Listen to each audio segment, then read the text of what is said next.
Guys ভাড়াঘৰটো change কৰাৰ কথা শুনি চবে মোক প্ৰশ্ন কৰি আছে যে কিবা প্ৰব্লেম পাইছা নেকি, তুমি ডিলাপাৰত আছে কিবা প্ৰব্লেম পাইছা নেকি?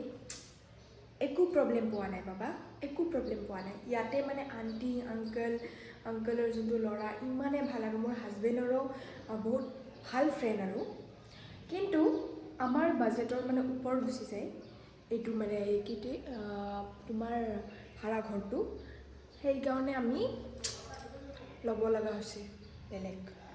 সিপিনে মানে এটা মানুহে মোক বহুত বেয়াকৈ চাই আছে। মই যে কথা পাতি আছোঁ নিজকে নিজে ভাবিছে কি কৰি আছে, পাগল চাগল হ'ল নেকি এনেকৈ ভাবি আছে। কিন্তু আগৰ দিনৰ মানুহটো নাজানে ন। গাইজ তো ক'লোঁ আমাৰ বাজেটৰ ওপৰত, সেইকাৰণে আমি ৰুমটো চেঞ্জ কৰিব ওলাইছোঁ।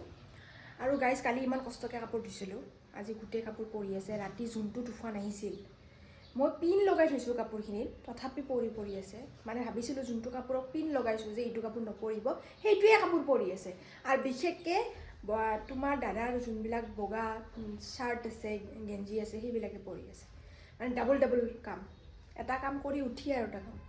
এতিয়া মই ভাত বনাই আছোঁ, ভাতখিনি অলমষ্ট হ'লে, ভাত হৈছে, এতিয়া মই ভাজি বনাই আছোঁ।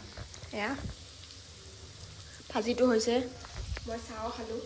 তো এতিয়া মই ফ্ৰুটছখিনি কাটি সেইখিনি ৰেডি কৰোঁ, কাৰণ মই যাব লাগিব, টাইমো হৈ গৈছে।